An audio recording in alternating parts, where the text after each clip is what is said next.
Hey everybody, the following is an excerpt from a Rahdo Roundup, and if you'd like to see the rest of the Roundup video, you can hit that eye in the top right corner of the screen or follow the link down in the show notes. And if you'd like to know more about the game, there's a link for that down in the show notes as well.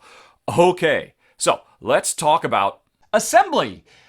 Yes, Sensor Ghost I talked about earlier and Assembly are on Kickstarter at the same time. It's a new reprint of Assembly. You can get it along with Sensor Ghost or just get Sensor Ghost, or I assume just get Assembly. But here's the thing.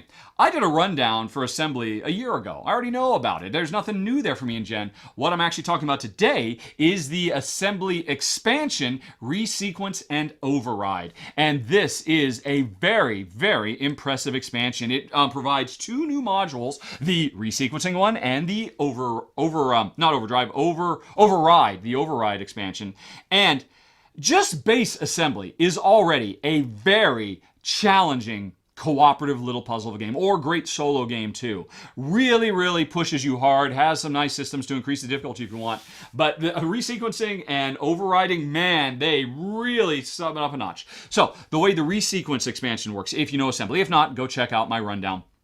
Because I have not filmed anything for Assembly Resequence, but I did actually play it and was very impressed. So the resequence thing, the fundamental thing it does to make the game harder is, now when you're trying to lock modules into places on the space station, because that's how you win, lock all 12 modules into their appropriate bays, and you're constantly having to rotate things and manipulate things and swap things to do that.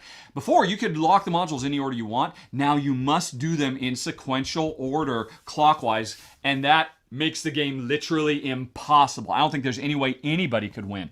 So what do? When they create this they make a tough puzzle almost impossible, they give you new special powers. Instead of there just being one stack of modules that you randomly draw from whenever you're putting new stuff in the station, now there are two stacks and they are face up.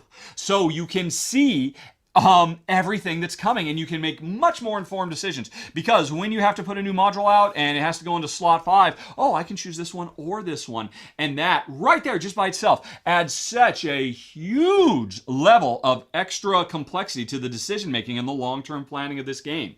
So that helps immeasurably. I suppose that rule you could retroactively apply it to a base assembly, couldn't you? That probably would work. But anyway, so not only that, there are extra cool things. The swap and the rotates have new functions. In addition to just messing with the modules that are on the board, now you can swap modules off the board with ones that are face up, or you can rotate the modules that are on the top of the stacks to the bottom of the stack, so you can get to the modules you need, because the core puzzle has gotten so much tougher.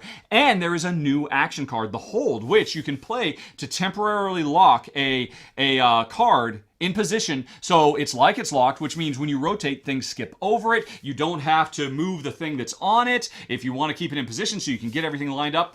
Really, like I said, the resequencing just takes an already lovely puzzle. If you don't believe me, double check with Z Garcia from the Dice Tower. He also raved about this game and just takes it to 11. But that's half of the expansion. Then there's the override mode, where there are two robots on the space station who are really a thorn in your side, because they temporarily lock down modules and prevent you from being able to move them where they need to go. Or actually, that's not true. You can still move the modules, but you cannot lock a module into place unless you're also at the same time locking the robot that's on it into place, which means you're having to shift these robots around from module to module and try to shift things out from underneath these robots because they've got to go into their own specific spots that are randomly chosen. Really good stuff. And and again, the Hold card is there, so you have more control over the overall simulation. Both of these things really elevate an already sharp little game.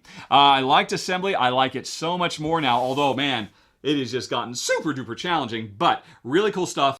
And thanks for watching. If you enjoyed the video, please like and subscribe. It makes a huge difference, believe me. But with that out of the way, if you want some more, over on the left, there's a playlist for a bunch more Rahdo Rapid reviews. In the top right, the latest thing that's been added to the channel is right there. And in the bottom right, something that YouTube recommends. Okay, folks, thanks for watching.